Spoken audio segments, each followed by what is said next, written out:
Today on the program Ukraine Today, the main intelligence directorate of Ukraine continues to destroy enemy targets. Numerous enemy air defense systems have been destroyed. And that's just in January. What's happening on the front lines in Ukraine? The Russian army has lost access to Starlinks. Elon Musk disconnected them from the satellites. Pressure on Myrnohrad and Pokrovsk, and an unusual redeployment of occupiers in the Donetsk region. In Moscow, there was an assassination attempt on General Alekseev, who oversaw Russian private military companies and the use of the poisonous substance Novichok in various countries. The Kremlin has once again modified Iranian drones. The US has proposed an energy truce. Ukraine agreed, but Russia has not given its consent yet. It turned out that Epstein's archive mentions a large number of Russian politicians and celebrities. I have gathered for you the most important and significant news about Russia's war against Ukraine from the past week. My name is Yulia Kort. Good evening. This is something incredible. Just in January 2026, Ukrainian ghosts from the main intelligence directorate struck 6 enemy air defense targets along the entire line of combat engagement. This time, the precise strikes by military intelligence targeted Panzer S-1, Tor M1, and Tor M2 systems, along with a transport loading vehicle, the Nebo M radar complex, and the enemy's GE system. Let's watch the video to see how it happened.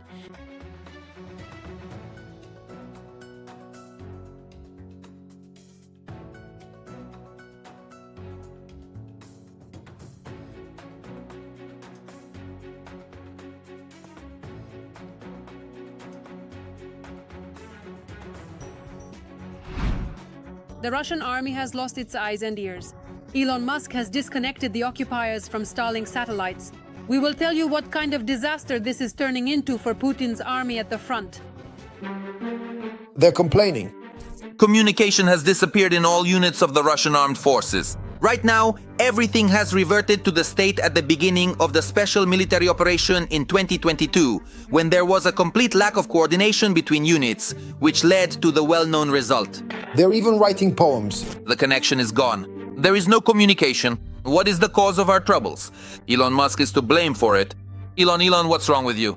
They're even making threats. Well, Trump, now you need to pick up the phone and call Musk. Their relationship has gotten worse for some time now. So just calmly and quietly explain to him that he needs to get a grip. Don't just cut off Starlink for the Russians. Turn it off completely. The reason for this Russian hysteria at all levels is the disconnection of Starlink on the front lines for the occupiers. The Russian army is experiencing a real shutdown on the front lines right now. Z-bloggers are sharing stories about problems storming Ukrainian positions and are calling Elon Musk a fascist. Communication in the Russian troops is being cut off on a large scale. This greatly reduces the combat effectiveness of the troops. Russian drones are using these very Starlink terminals. This immediately caused a whole wave, a huge amount of concern in Ukraine, and the company SpaceX and Starlink, that is, are taking their own measures. What measures? All unregistered devices are being disconnected. Back in December of last year, Ukrainian radio electronics specialist Serhiy Bezkresnov wrote that the Russians had started installing Starlink terminals on strike drones and Russian drone operators were controlling the birds in real time. As of this current moment in time, there are absolutely no sophisticated modern electronic warfare systems currently in existence that are capable of effectively jamming this specific connection. And thanks to the exceptionally high, let's say, data bandwidth and the seamless real-time connection it provides, it has allowed these drones to be maneuvered and piloted at incredibly low altitudes, directly through our comprehensive air defense system. At the end of January, the Russians used Starlink to destroy Ukrainian armed forces helicopters in the Myrnohrad region, hundreds of kilometers from the front line, as well as a passenger train in the Kharkiv region. Now, however, Bezkresnov wrote that a retaliatory strike was delivered against the Russian army. At the front, it's not just a problem for the enemy, it's a catastrophe. All command and control of the troops has collapsed. In many areas, assault operations have been halted. Our forces discovered that those who did not promptly submit lists for private Starlinks experienced issues. The processing is ongoing. The Ukrainian specialist also suggested that the occupiers recall the experience of their forefathers and start learning Morse code. Less than 2 weeks ago, Serhiy Flash Beskesnov became an advisor on technological matters to the new Minister of Defense, Mikhailo Fedorov. Most likely, this appointment was one of the factors that influenced Fedorov to officially reach out to SpaceX. Starlink does not operate in Russia. The occupiers purchased terminals in third countries and activated them using foreign accounts. These terminals operated on Ukrainian territory and provided the Russian army with frontline communications. The new Minister of Defense, Mikhailo Fedorov, asked Musk to urgently block all terminals on Ukrainian territory that are not directly connected to the Ukrainian Ministry of Defense. At the same time, Ukrainian users have the ability to register even unofficial terminals through a special electronic system. Starlinks that have been whitelisted are operational. Russian terminals have already been blocked. We continue to verify Starlink terminals. The first batch of terminals that made it onto the whitelist is already operational. For now, the whitelists are updated once a day. If you have submitted your terminal for registration but it is not working yet, please wait. This is a very large-scale process that takes time. At the same time, we are already working to ensure that data is sent for verification in real time. Even the Ukrainian command was surprised by the scale of Starlink usage by the Russian army. Communication is logistics. In difficult conditions, many kilometers from the front line, all supply routes are monitored by enemy drones. Without the ability to transmit large amounts of information, such a supply channel simply cannot exist. We are receiving information from our intelligence about total panic among the Russians. Right now, none of the Russian command channels on the front lines are working, including those for EW, SIGINT and LBS operators. We have now stopped the enemy's attempts to attack us with UAVs using Starlinks. We expected that the Russians had already started using Starlinks on small UAVs like the Molnia or BM-35 or using UAVs like the Shahed. It was only a matter of time. This posed a very serious threat to us, and that's why we took critical measures on our side. These very critical actions on our part. Right now, the Russian army has no adequate replacement. The Russian Starlink analog, the Rasvet system, which was supposed to launch in 2027, is nowhere near ready. They haven't even designed or launched the satellite that would provide this connection yet. So the most effective solution for Russian soldiers right now is to brush up on Morse code. Now let's talk about the situation in Donbas. Pro-Kremlin forces have advanced from Soledar towards Sloviansk and continue to amass manpower and heavy equipment for a possible assault on Myrnohrad. According to Ukrainian military sources, active operations are underway in this direction. The defense forces control the northern part of Pokrovsk, where search and assault operations and the elimination of Russian troops in urban areas are ongoing. Enemy attempts to gain a foothold in the southern part of the city are being thwarted by systematic fire strikes. In Myrnohrad, our defenders are holding a number of defensive lines. However, the Russian Federation is increasing pressure on the northern part of the city, amassing personnel and equipment at concentration points, and strikes are also being maximally delivered against enemy concentration areas and logistical routes. Strikes are also being maximally delivered against enemy concentration areas and logistical routes. What is happening on the front and around it right now is in our report. Putin is preparing a large-scale offensive this spring. According to the assessments of several analysts, in the next 2 to 3 months, the Russian Federation may attempt to carry out 2 major offensive operations towards Kramatorsk and in the direction of Zaporizhzhia. This is evidenced by the formation of strategic reserves, the accumulation of equipment and ammunition in key directions, as well as the transfer of additional air defense and electronic warfare systems there. What will happen is determined by only one person, Putin. You see, Russia is a personalist dictatorship, meaning it is an extremely personalist state. And the entire rest of the establishment may want one thing, but if Putin alone wants something else, then the opinion of the entire rest of the establishment will not matter at all. However, no matter what Putin wants, all his dreams will most likely be shattered by the harsh reality of what is happening on the battlefield. Russia's front is collapsing. By April, the Kremlin will have nothing left to launch offensives with, and the money is running out. Ukrainian military are already writing about this. Russia's redeployment of reserves near Sloviansk does not indicate a planned offensive, but rather points to a critical situation within the Russian army. Russian troops are being forced to prematurely use their spring reserves for assaults in the Sloviansk direction. If things continue like this, due to a shortage of troops, the occupiers will only be retreating by summer. Even now, in February, they are forced to transfer reserves from neighboring sections of the front to the Sloviansk direction. And what was planned for spring in the Sloviansk area, by April, there may simply be no one left to launch an offensive. In addition to soldiers and equipment, in recent months, the Kremlin has also been desperately short of money to recruit ever more waves of cannon fodder. In fact, a banking crisis has essentially begun in Russia. Granted, it's still in a latent form for now, but nevertheless, even by their own within their own frame of reference and the parameters they use, this is basically already a banking crisis. But the Kremlin still won't relent and continues to ruthlessly expend its soldiers at the front. Lacking any significant success along the stretch from Zaporizhzhia to Pokrovsk, the Russian army is pressing in the Sumy and Kharkiv regions. The enemy has entrenched itself there on new sections along the border, sometimes advancing up to 4 kilometers deep into Ukrainian territory. In response, our defenders deliver precise strikes against concentrations of occupiers. This is how Ukrainian aviation delivers powerful strikes on the enemy assault group's strongpoints. And here, the Ukrainian armed forces are already cutting off Russian logistics in the Kostiantynivka direction. The enemy instantly lost 7 of their vans, 2 passenger cars, and at least 3 soldiers. -1 dugout and 2 enemy guns. These are the results recorded over the past day by the fighters of the Shadow Unit. The occupiers in Oleshki also suffer daily losses from the strikes of our units.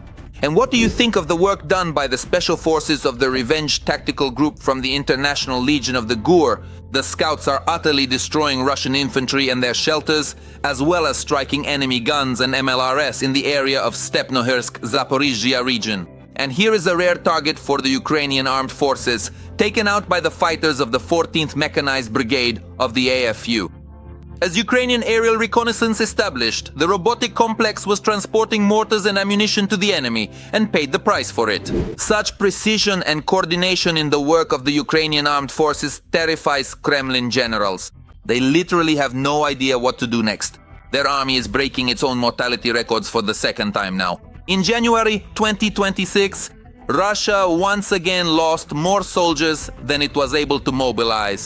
As it became known, around 22,000 new recruits joined the Russian army over the past month. At the same time, the confirmed losses of the occupiers amounted to more than 30,500 people. And while Putin and his army are setting records for losses, the Ukrainian armed forces are showing record results in destroying enemy drones. Last month, the defense forces achieved their highest numbers yet in shooting down Shahed drones. And even if it looks like scenes from a Hollywood action movie, this is exactly how our defenders operate.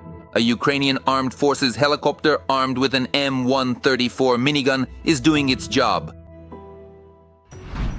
The Russians are using Geran drones or Shaheds in new ways. In addition to attacking Ukrainian cities with them, destroying infrastructure and Ukrainian homes, they have modified these drones and started using them to deliver other strike or reconnaissance drones deep into the Ukrainian rear. Russian forces have already used other drones, such as the Molniya, as delivery vehicles. But these drones have a significantly shorter range.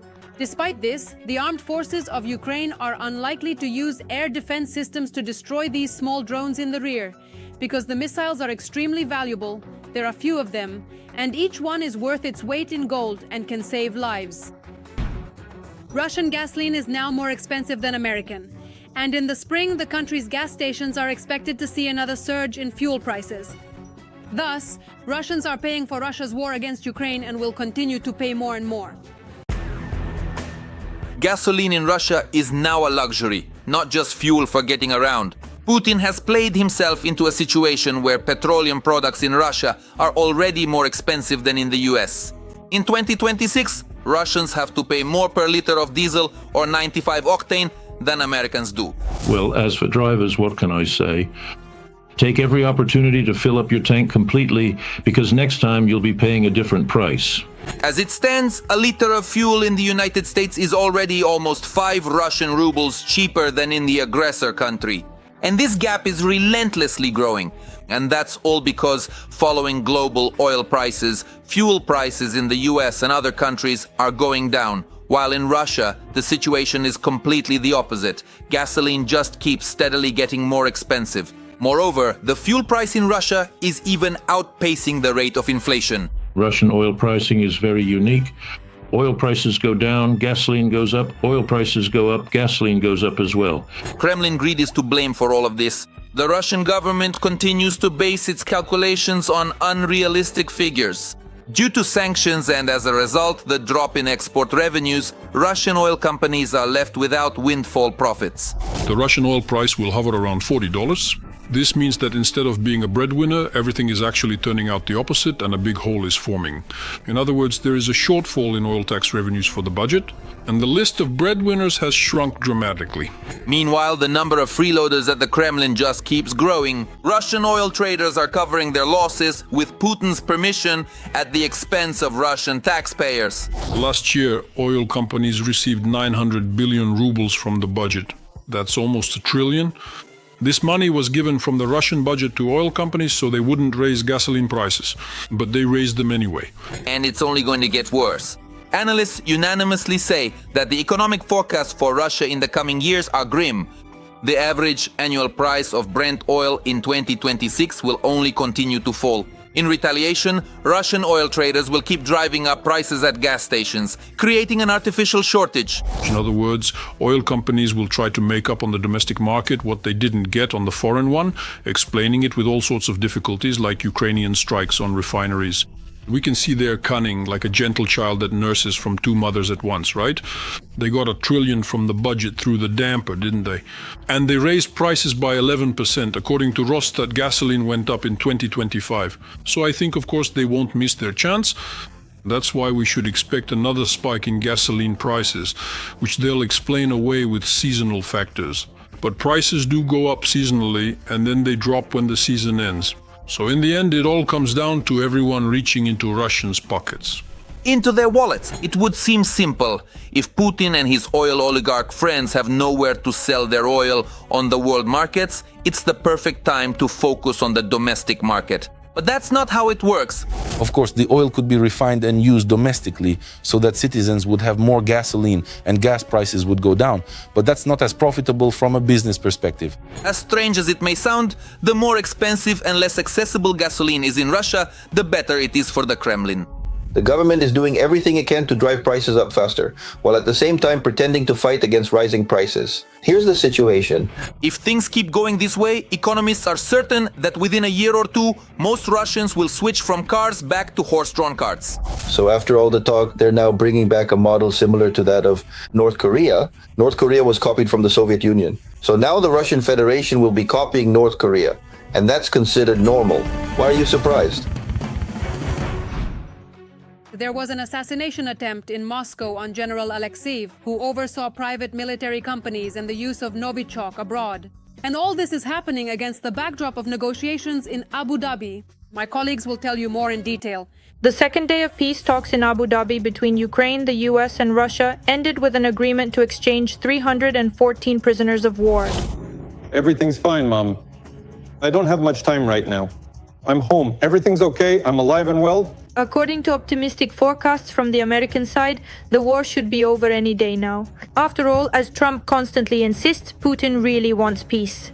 If you ask me whether Putin is interested in ending the war, I will tell you yes. In as quick an end to the war as possible. He wants it because the Russian economy is not in a condition that allows him to pursue a long war. But he wants the war to end with a Ukrainian defeat, a defeat for the West. He wants that too.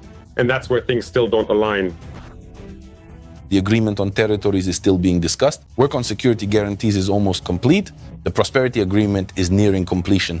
I think the people of Ukraine are now full of hope that we will soon reach a peace agreement. From the Ukrainian side, things look less optimistic, but the Ukrainian delegation continues to push and insist on its interests. Putin is having to give ground. The fact that Russia has moved on to discussing technical details is already an important sign that Putin is viewing the peace process differently, not in terms of its effectiveness, but in terms of dragging it out. Because he has already realized that the presence of people like Medinsky in the peace process, at the very least, signals to the Americans that Putin has no serious intentions. They understand perfectly well that a clown cannot decide matters of war and peace, so then he sends serious people there, like generals as it were.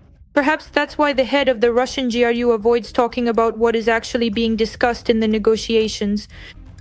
So overall, what was the atmosphere like at the negotiations? Well, at least a couple of words. Well, they said everything was constructive. Everyone understands everything.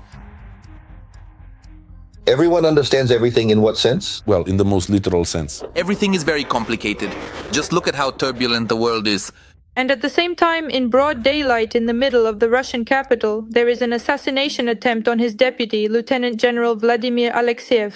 He is still alive for now, but with multiple gunshot wounds and in serious condition. I'm asking you, come to your senses. Don't do this now, because it's impossible to imagine a greater blow to Russia's image, to its armed forces, than this right now. Such a provocation could only have been carried out by enemies of the Russian Federation. Alekseev is a true traitor to his homeland. After all, he was born and raised in the Vinnytsia region, and his parents are buried there. Afghanistan, Chechnya, Syria, Donbas, and the invasion of Ukraine are far from the full list of his service record. Even though he left here more than 40 years ago and his parents have passed away, people here remember him very well. At the same time, Alekseev is one of the organizers of missile and airstrikes on Ukraine, as well as the overseer of the so-called referendums in the temporarily occupied territories. I am more than confident that all the tasks set by the country's military and political leadership will be accomplished. They are excellently equipped, well-trained, and most importantly, ideologically motivated to carry out their tasks during the special military operation. It turns out that negotiations are one thing, but not a single war criminal is completely safe from Ukrainian special services. And that includes even on the territory of so-called Great Russia. During the negotiations in Abu Dhabi, it was not yet possible to resolve the territorial issue or the issue of the Zaporizhzhia nuclear power plant.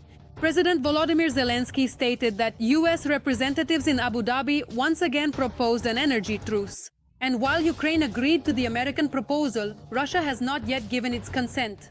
America proposed that both sides once again support the initiative of the President of the United States for de-escalation regarding energy. Ukraine confirmed Russia has not yet. Of course, we will support de-escalation steps if there are similar proposals from the Americans.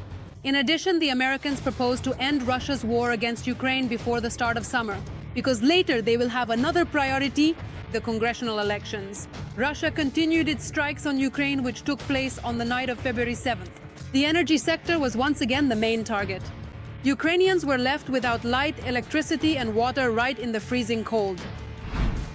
The Jeffrey Epstein files also lead to Russia. Russian Federation intelligence agencies may be involved in the scandal surrounding the publication of the files. This was stated by Polish Prime Minister Donald Tusk. According to him, Poland and other countries should investigate this matter. He believes that intelligence agencies deliberately used Epstein to set a trap in order to collect compromising material on members of the Western elite, primarily from the United States. Let me remind you that the published files in the financier's case contain more than 1,000 documents related to Putin. More than 9,000 other files are connected to Russia. A large number of Russian politicians and celebrities are mentioned in Epstein's archive. For example, in 2014, Jeffrey Epstein wanted to meet with the head of Russia's central bank, Elvira Nabiullina. The name of Putin's friend and head of Rosneft, Igor Sekin, appears several times in the archive. In addition, Vladimir Zhirinovsky is mentioned 5 times. There is also a mention of Putin's friend, conductor and director of the Bolshoi Theater, Valery Gergiev. Apparently, since at least 2009, Epstein had been in contact with Russian oligarch Oleg Deripaska and businessman Mikhail Prokhorov. Epstein was very fond of Russian girls, as he mentioned more than once in letters to his friend Bin Suleiman. Well, that's all for today. I, Yulia Kort, thank you for being with us. I read your comments and feel your support. Strength to the defenders of Ukraine. Glory to Ukraine. Subscribe and give us a like. See you next time.